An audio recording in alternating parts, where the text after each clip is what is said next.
Today's the start of something new. Last week was the first week of spring here in the Northern Hemisphere, with new buds budding, new sprouts sprouting, and a highly anticipated indie game landing on a platform near you. Hi there, Geekly Grind. I'm the Indie Detective. I'm a new contributor here at the Grind, and today I'm going to be talking about Terra Nil, the highly anticipated ecology builder from Free Live Studio and Devolver Digital, launching to PC March 28, 2023 on Steam, Epic, GOG, and to mobile via Netflix game system. For every Indie Detective review that I do, I like to break this video down into 4 sections. So if you want to skip ahead, the time codes will be in the description. First, we've got opening statements, a basic overview of the game, what it is, who made it, why you might find it interesting. The second section covers gameplay, the good, bad, and ugly, what I think might be missing and what really stands out. Then we get to closing arguments, where I'm going to touch on the game's viability, what gives it value, what kind of gamer is going to be really into this title, and who might give it a pass. Lastly, we'll hit our usual suspects section, where I recommend other indie titles that you would enjoy if you like this one, or just want to check out other games in the same genre. With that intro out of the way, let's go eco some systems and get a closer look at Terra Nil. If you keep your finger anywhere near the indie gaming pulse, you've probably seen or even played other games by Free Lives, Terra Nil's game developer out of South Africa. You may have seen Broforce, which is like if Rambo and the A-Team decided to rampage your little brother's Terraria game. You may have seen Gorn, where you turn ripped, cel-shaded gladiator mobs into demonetizable clouds of goo, all in glorious virtual reality. You've definitely accidentally seen genital jousting, aka Mario Party, but everyone is a phallus with a butthole, and you try to get the former bit of anatomy stuck into the latter. Terra Nil is what happens when the studio that made Gorn has a life-altering scare, decides to put on a white shirt and tie, gets jaded with corporate life, adopts some very firm opinions about late-stage capitalism, and takes a pay cut to work at a nature conservancy nonprofit. What actually happened, according to a Game Rant article from last month, is that Sam Alfred, a developer with Free Lives, mocked up the first version of this game at a game jam in 2019 and worked on it at night while he pushed out Broforce updates by day. Other studio members eventually jumped in to help push out an itch.io beta, and eventually it was added to Free Live's full-time development slate with a team of 8. Yeah, I'd say this qualifies as an indie development. In Terra Nil, your job is to essentially turn a planet that looks like Earth at the end of WALL-E back into a living, thriving place of nature. It features 4 distinct ecosystems, each with an alternate map mode for a total of 8 rewilding challenges, with a gentle but challenging difficulty curve applied to the game's progression. On top of that, it's just really freaking pretty, and the feedback between the actions you take and the gradual greening of the map is a real generator of feel-good. Each biome gives you a distinct set of tools, buildings that generate power or detox the soil and water, or that spread plant life.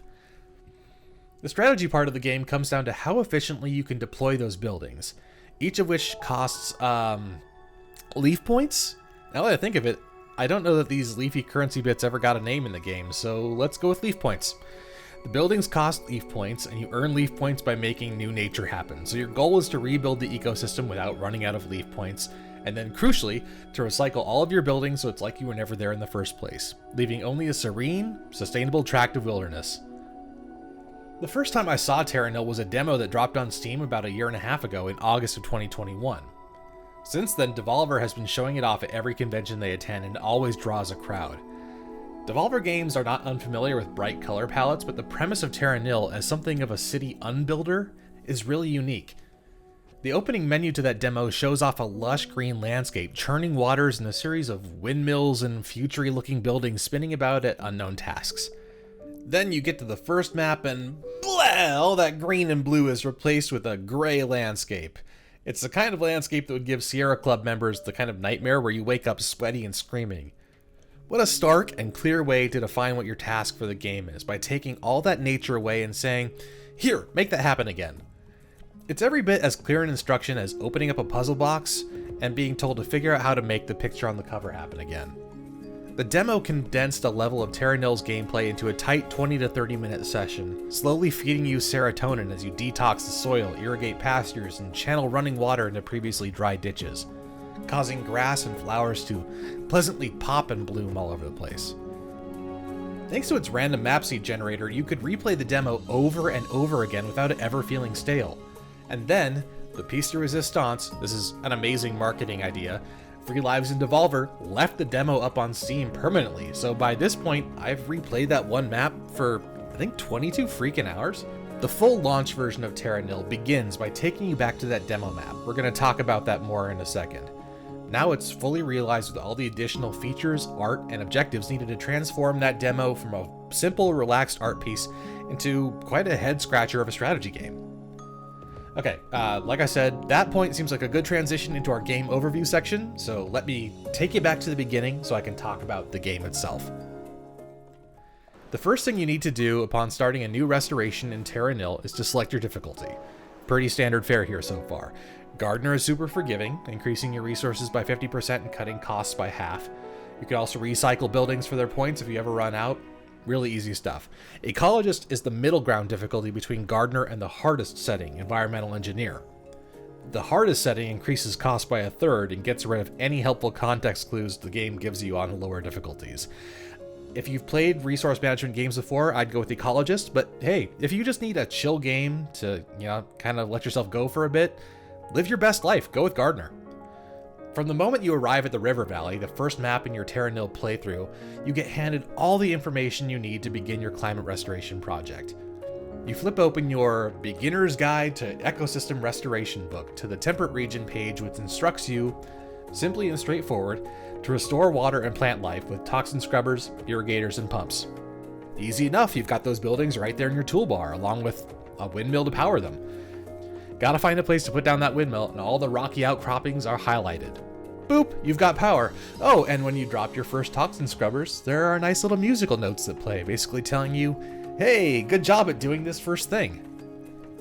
Then by the time you've built a couple irrigators to spread greenery into your detoxified areas, the background music starts to pick up and swell bit by bit.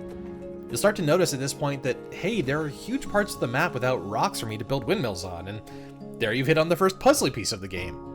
Your initial set of buildings includes a rather pricey excavator and a calcifier, which can be used to dig new channels for water, and then to create rock out of any greenery along the water's edge. But be sure to keep an eye on building irrigators while you're detoxifying. You get more leafy points from making green space, not from detoxifying the dirt. A great quality of life feature is that any buildings which add leaf points will tell you the balance of additional points you gain over the cost of the building itself, so you'll know what you're doing is actually beneficial to you.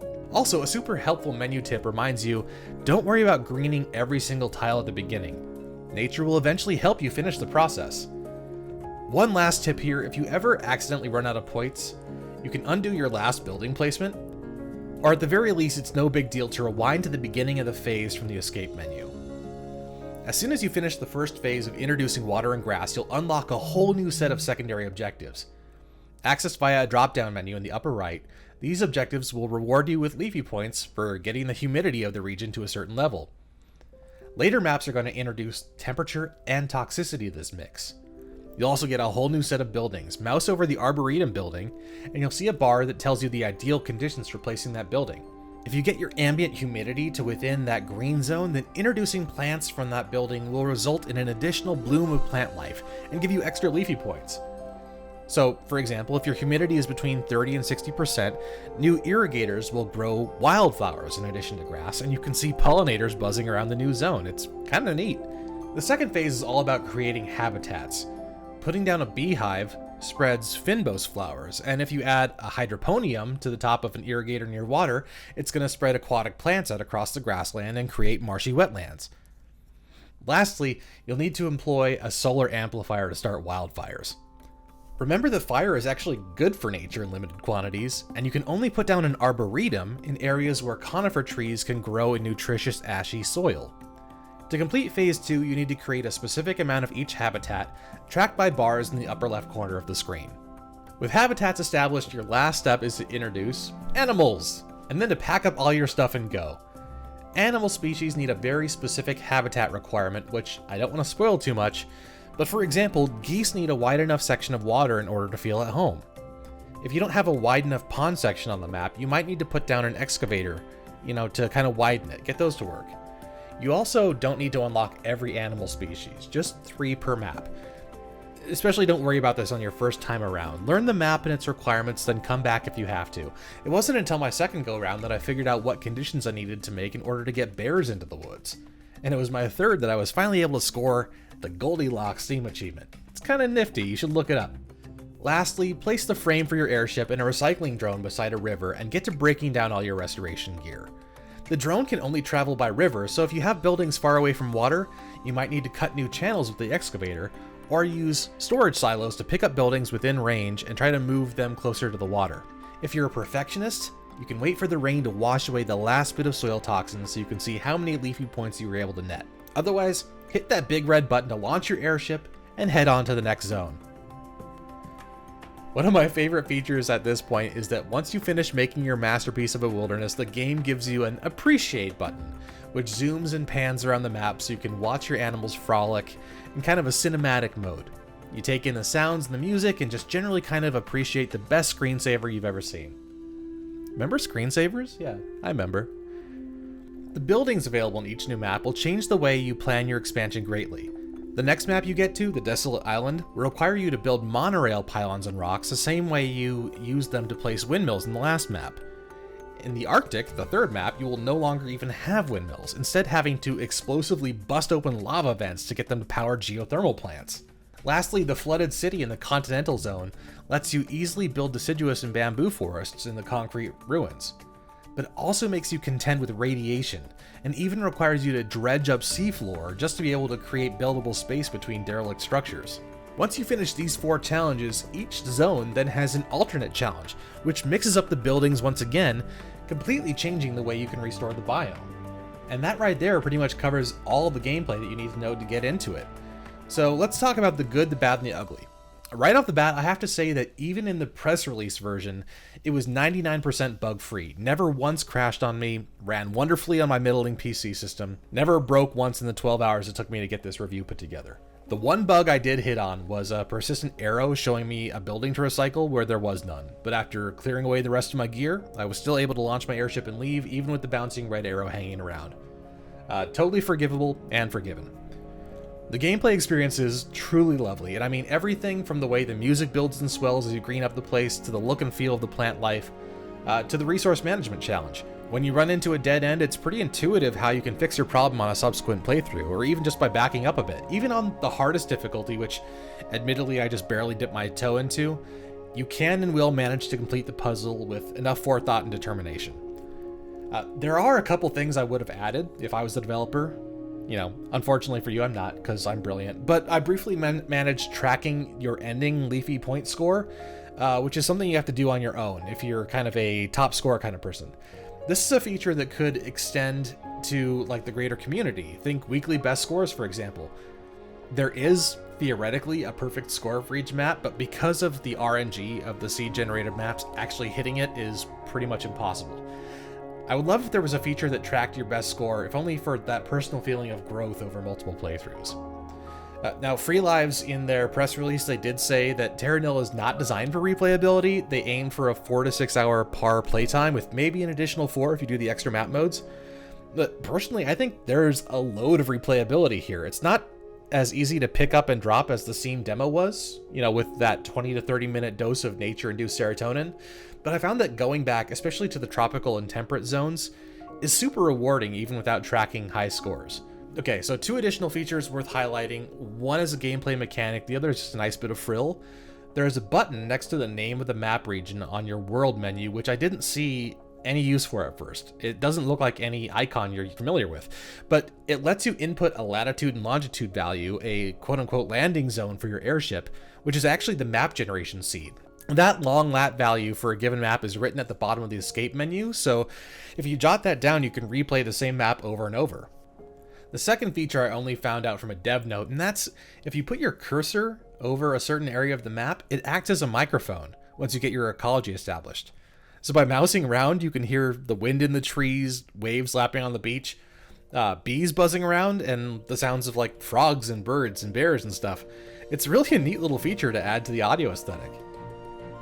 So with that little note, I'm going to close out the game overview section and move on to closing arguments. Now this is kind of a video essay section, so you might find it interesting, you might not, you might want to just forward to the game recommendations at the end.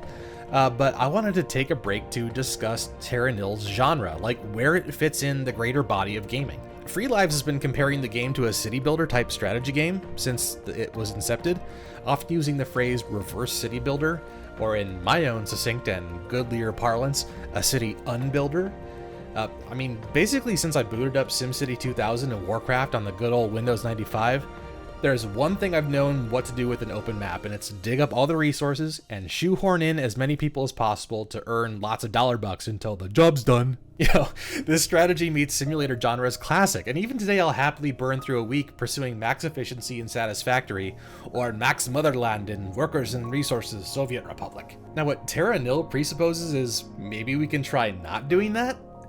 What if, and hear me out, the bugs on Factorio actually have more of a right to be there than your factory does? What if Cities Skylines was just skylines? There's an emerging genre in popular media called Solarpunk. And by emerging, I mean the term's been around since 2008, but hasn't really been portrayed widely outside of YouTube and blogs. The name obviously derives itself from more well-known aesthetic-driven genres like cyberpunk, with its hyper-consumerist, post-humanist image of tomorrow, or like steampunk's gritty depiction of how Thomas Edison would design a Charles Dickens theme park. The best description of Solarpunk that I can think of is from a channel called Andrewism, and he has several video essays about Solarpunk and creating a climate-focused egalitarian future. So here's Andrewism. Solarpunk is a shining vision of a positive future, grounded in our existing world that emphasizes the need for environmental sustainability, self-governance, and social justice. It's a movement dedicated to human-centric and eco-centric ends. It looks beyond the limitations of capitalism and beyond the current rift between humanity and nature. It's a futurism that focuses on what we should hope for rather than on what we should avoid. Solarpunk recognizes that climate change, the consequences of centuries of damage, aren't averted in the future, yet it still manages to incorporate hope. A future where we've got a lot of work to do, but we're doing better. That video is entitled What is Solarpunk, and you can find it on Andrewism's channel and linked in the description below. Now, I think that last bit that he said is really key to crossing the void between the cynical future of cyberpunk, which we gamers are all very familiar with in 2023, and the hope that we can hold on to for a better tomorrow. I mean, any of us can look outside and still see the significant harm we inflict on our world, but with a lot of work, we can do better. Terra Nil has the potential to be the text, the foundational beginning entry in a new body of solarpunk, ecologically and sociologically conscientious games. An text refers to the first examples of human writing we've discovered from the ancient city of in Mesopotamia. There were certainly human writings done before the clay tablets from were made, just like there were eco-centric games made before Terra Nil. Get to the end of the video for the few suggestions there. But the appeal and accessibility of this easy-to-learn, difficult-to-master game, it's going to give it staying power. Also, crucially, Terra Nil isn't preachy about its world vision. Sorry if I come off doing that a little bit here, but it really gets across that undoing centuries worth of industrial damage is hard work, but it's work worth doing. Now, the one thing that I think could supplant it as the exemplar of solarpunk gaming is if a later title, something down the road, manages to incorporate humans into the rewilding process. Solarpunk isn't about removing humans entirely. That's kind of a cynical view of the world's future, getting rid of all of humanity. It's about ensuring humanity has its welfare taken care of by integrating it into nature, rather than by making civilization a subjugating force. My hope is that in the near future we get to see a game where the map is a sprawling American suburb, complete with strip malls, grid roads, and cookie-cutter housing developments, and we get to Terra Nil the heck out of it, spreading green belts between neighborhoods, rewriting city codes and HOA agreements to make common spaces, and turning acres of manicured grass into biologically rich miniature wildlands. I only say this as a suggestion of what to look out for in the future, not at all to diminish the great game that Terra Nil is. There's something so cathartic and peaceful about stewarding nature, giving plants and animals a place to thrive. I think it's a primal feeling, one which modern people are often separated from. You know, on average, the closest I get to touching grass is leaning on my wooden desk. So let Terra Nil give you that bit of satisfaction in creating something beautiful and lasting for a minute. I, the Indie Detective, give it a hearty 2 thumbs up. To wrap up this indie review, we're going to round up the usual suspects. If you find that you like Terra Nil or you want to play other games in this genre, check out some of these great indie games. If you're still into building up cities and industries but want to put a green twist on things, check out Eco by Strange Loop Games. Tasked with building up enough industry to protect your world from a looming meteor, you also need to remain conscious of your impact on the world itself. Careless development can be just as devastating to a world after all. You can host multiplayer games privately or join any number of public servers complete with their own governments, economies, and laws. So this one isn't necessarily a recommendation, but in the name of completion, I wanted to introduce you to Retreat to Enen, last fall's entry into the survival crafting simulator de jour. It has a shroud of ecofuturism lore draped over what is otherwise a pretty bog-standard looking survival game. I'm not entirely convinced that building geodesic domes in the jungle really captures the aesthetic of ecofuturism. I haven't played it, might do so in the future, as it's still in an early access state, so watch this space. Number 3, Wingspan is a digital adaptation of a card-driven board game by the same name, designed by Elizabeth Hargrave. You must attract different species of bird life to a wildlife preserve in a number of habitats by creating the food chains and biodiversity necessary to support a growing number of avian species. It supports anywhere from 1 to 5 players and has DLC, some of which is still coming out, that adds bird species from around the globe and features an absolutely gorgeous soundtrack by Pavel Gorniak, of which I'm actually listening to help me write this script. If the aesthetic of rewilding human spaces is what you're after, it's hard to beat Cloud Gardens by Thomas Vandenberg and Studio Noyo. Probably best known for creating the Kingdom series, Noyo gifts its flair for pixel art to what is basically an art piece sandbox. Combine set pieces of steel and concrete with vines, trees, bamboo, flowers, and fungi to build gorgeous post-human dioramas. Like Terra Nil, each diorama has limited resources and victory conditions to meet, so it's half a relaxed Zen experience and half a puzzle game. Lastly, from that game company and Annapurna is the granddaddy on this list, Flower. Originally launched on PlayStation in 2009, Flower has you playing as a gust of wind, blowing petals about various landscapes, causing plants to bloom and vivid colors to spread back into landscapes. It's now available on both PC and mobile and clocks in at only $7 for a couple hours very chill experience. And that is everything you need to know to get into Terra Nil. It launches tomorrow, March 28th on Steam, GOG, and Epic, and you'll be able to play it on mobile if you have a Netflix account on your mobile device. For the Geekly Grind, I've been the Indie Detective. For more articles and videos about video games, board games, comics, anime, and everything else to help you escape your weekly grind, check out thegeeklygrind.com or on Twitter at thegeeklygrind. And you can find me on Twitter at Indie Detective. Thanks for watching, gamers. Indie Detective.